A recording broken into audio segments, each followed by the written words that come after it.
Hi friends, welcome to my channel. ಈ ಥರ ರೆಡಿಯಾಗಿ ನಾವು ಹೋಗಿದ್ದು ಹಾಸನಾಂಬ ದೇವಿಯ ದರ್ಶನ ಮಾಡ್ಕೊಂಡು ಬರೋಣ ಅಂತ. ಹಾಸನಾಂಬ ಸೀಸನಲ್ಲಿ ಎಲ್ಲೆಲ್ಲೋ ದೂರದಿಂದ ದೂರಿಂದ ಜಿಲ್ಲೆಗಳಿಂದ ರಾಜ್ಯಗಳಿಂದ ಬಂದು ನೋಡ್ತಾ ಇದ್ದಾರೆ. ಆದರೆ ನಾವೇ ಇಲ್ಲೇ ಪಕ್ಕದಲ್ಲಿರೋರು, ಜಸ್ಟ್ 1/2 ಜರ್ನಿ ಮಾಡಿದ್ರೆ ದೇವಸ್ಥಾನ ಹತ್ರ ಹೋಗ್ತೀವಿ. ನಾವು ಹಿಂದೆ ಮುಂದೆ ನೋಡ್ತಾ ಇದ್ದೀವಿ, ಯಾಕಂದರೆ ಆ ರೇಂಜಿಗೆ ಜನಗಳು ರಶ್ ಆಗಿದ್ದಾರೆ, ಕ್ಯೂ ಅಷ್ಟು ಇದೆ. ಆದರೂ ಕೂಡ ಧೈರ್ಯ ಮಾಡಿ ನಾವು ಇವತ್ತು ದೇವಸ್ಥಾನ ವಿಸಿಟ್ ಮಾಡೇ ಬಿಡೋಣ ಅಂತ ನಾವೆಲ್ಲರೂ ಹೊರಟ್ವಿ.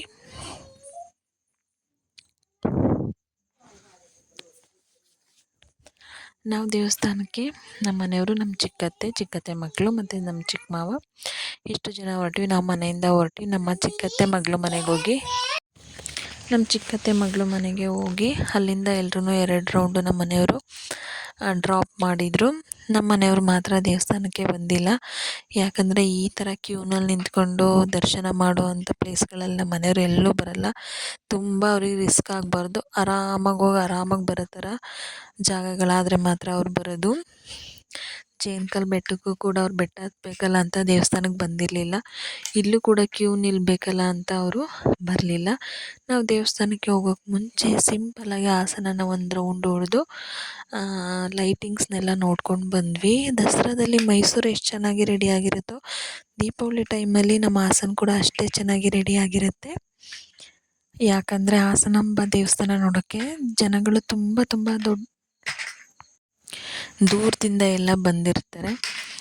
ಅವರು ನಮ್ಮ ಹಾಸನನ್ನು ನೋಡಲಿ ಅನ್ನೋ ಕಾರಣಕ್ಕೋಸ್ಕರ ಇಷ್ಟು ಚೆನ್ನಾಗಿ ಅಲಂಕಾರ ಮಾಡಿರ್ತಾರೆ. ಮದುವೆ ಮನೆಯಲ್ಲಿ ಹೆಣ್ಮಕ್ಳು ರೆಡಿಯಾಗಿರ್ತಾರಲ್ವ, ಆ ಥರ ನಮ್ಮ ಹಾಸನ ಊರನ್ನು ರೆಡಿ ಮಾಡಿದ್ದಾರೆ. ಅದನ್ನು ನೋಡೋಕ್ಕೆ ಒಂದು ಖುಷಿ ಆಗುತ್ತೆ.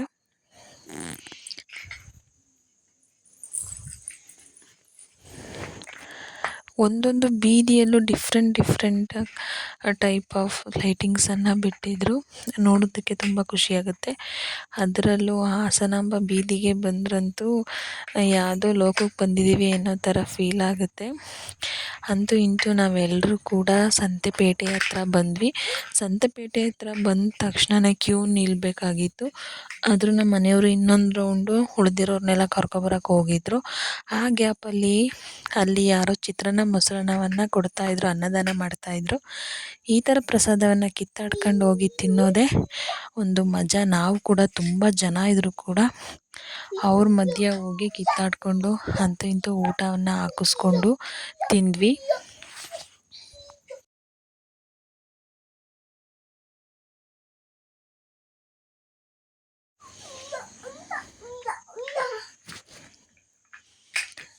ನಾವು ಕಿತ್ತಾಡೋದು ನೋಡಿದರೆ ಎಷ್ಟೋ ಜನ ಇವ್ರು ಏನು ಊಟ ತಿಂದಿಲ್ವ ಅಂತ ಅನ್ಕೋತಾರೆ.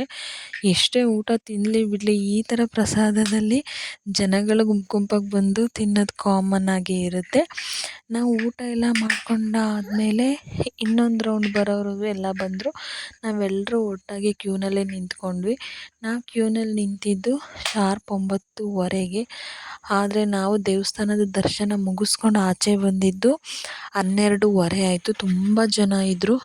ನಾವು ನೈಟ್ ಹೊತ್ತು ಹೋದರೆ ಅಷ್ಟು ಜನ ಇರಲ್ವೇನೋ ಅಂದ್ಕೊಂಡ್ವಿ. ಬಟ್ ನೈಟಲ್ಲೂ ಇಷ್ಟು ಜನ, ಅದು ದೂರದಿಂದ ಬಂದಿರೋ ಜನಗಳೇ ಇದ್ದರು. ಅವ್ರುಗಳ ಮದುವೆ ಹೆಂಗೋ ಹಿಡ್ಕೊಂಡು ಹೋದ್ವಿ. ಇದು ಬಂದು ಧರ್ಮ ದರ್ಶನದ ಕ್ಯೂ. ಒಂದೇ ರೋಡಲ್ಲಿ 50 ಸಲ ಓಡಾಡಿಸಿ ಎಷ್ಟೋ ತಿಂಗಳಾನ್ಗಟ್ಲೆ ವರ್ಷಾನ್ಗಟ್ಲೆ ಓಡಾಡದೇ ಇರೋ ಜನಗಳೆಲ್ಲ ಫುಲ್ ಬಾಡಿ ಎಕ್ಸಸೈಸ್ ಮಾಡಿಸ್ಬಿಟ್ರು. ಆನ್ ದ ವೇ ಮಧ್ಯೆ ಪ್ರೋಗ್ರಾಮ್ಸ್ ಕೂಡ, ಸ್ಟೇಜ್ ಪ್ರೋಗ್ರಾಮ್ ಇತ್ತು. ಸಿಂಗರ್ಸ್ ಯಾರ್ಯಾರೋ ಬಂದು ಸಾಂಗ್ಗಳು ಕೂಡ ಹೇಳ್ತಾಯಿದ್ರು. ಜನಗಳಿಗೆ ಎಂಟರ್ಟೈನ್ಮೆಂಟ್ ಆದರೆ ಅವರಿಗೆ ಸುಸ್ತಾಗಲ್ಲ ಅಂತ.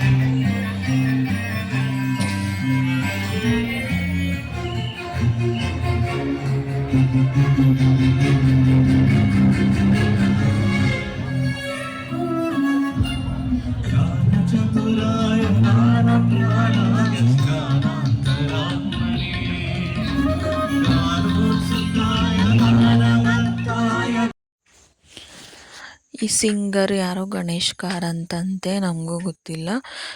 ಗೊತ್ತಿರೋರಿಗೆ ಇವರು ಜೀ ಕನ್ನಡದಲ್ಲಿ ಸಿಂಗರ್ ಅಂತ ಹೇಳಿದರು ಯಾರೋ ಗೊತ್ತಿರೋರು. ಅಲ್ಲಿಂದ ತುಂಬ ರೌಂಡ್ ಹಾಕಿ ದೇವಸ್ಥಾನ ಹತ್ರ ಬಂದ ತಕ್ಷಣ ಸ್ವಲ್ಪ ಫ್ರೀ ಇತ್ತು. ಬೇಗ ಹೋಗಿ ದೇವಸ್ಥಾನ ಹತ್ರ ಬಂದ ತಕ್ಷಣ ಜಸ್ಟ್ 10 ನಿಮಿಷದಲ್ಲಿ ದರ್ಶನನ ಮುಗಿಸಿ ಹೊರಗಡೆಗೆ ಓಡಿಸಿದ್ರು ನಮ್ಮನ್ನು.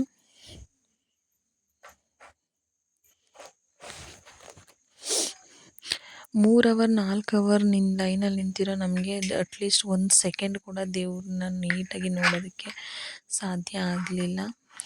ಪಾಪ ಬೇರೆಯವ್ರಿಗೂ ಅವಕಾಶ ಬೇಕಲ್ವ, ಅದಕ್ಕೋಸ್ಕರ ಬೇಗ ಕಳಿಸಿದ್ರು. ಅಲ್ಲಿ ಸ್ವಲ್ಪ ಫ್ಲವರ್ಸ್ ಡೆಕೋರೇಷನ್ಸ್ ಎಲ್ಲ ಮಾಡಿದರು. ಅದನ್ನು ಕೂಡ ನಮಗೆ ನೋಡೋಕೆ ಬಿಡಲಿಲ್ಲ. ಒಂದೊಂದು ಸಲ ಅನಿಸುತ್ತೆ ಈ ಡೆಕೋರೇಷನ್ ಎಲ್ಲ ಇಲ್ಲಿರೋ ಸೆಕ್ಯೂರಿಟಿಗಳು ಪೊಲೀಸ್ ಅವ್ರು ಮಾತ್ರ ನೋಡೋದಕ್ಕೆ ಮಾಡ್ಕೊಂಡಿದ್ದಾರ, ಜನಗಳಿಗೆ ನೋಡೋದಕ್ಕೆ ಬಿಡಲ್ವಲ್ಲ ಅಂತ ಅನ್ನಿಸ್ತಾ ಇತ್ತು.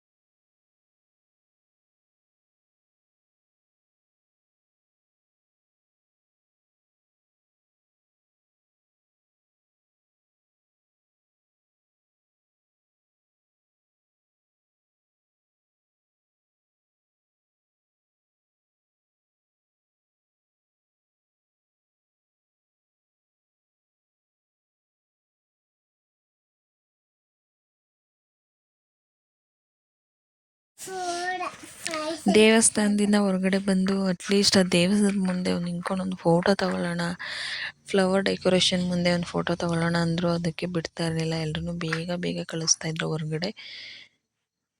ಬೇಜಾರಲ್ಲಿ ನಾವು ಆಚೆ ಕಡೆ ಬಂದ್ವಿ.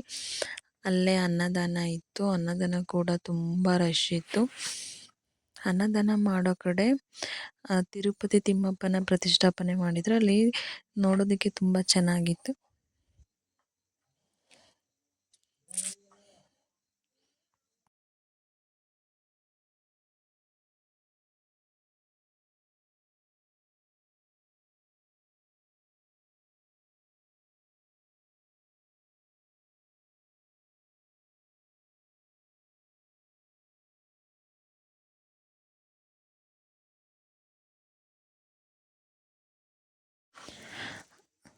ಪ್ರಸಾದವನ್ನು ಕೊಟ್ಟು ಪ್ರಸಾದ ತಿನ್ನೋಕ್ಕೂ ಕೂಡ ನಮಗೆ ಟೈಮ್ ಕೊಡಲಿಲ್ಲ. ಮತ್ತೆ ಅಲ್ಲಿಂದ ಆಚೆ ಹೋಗಿ ಅಂತ ಓಡಿಸ್ತಾಯಿದ್ರು.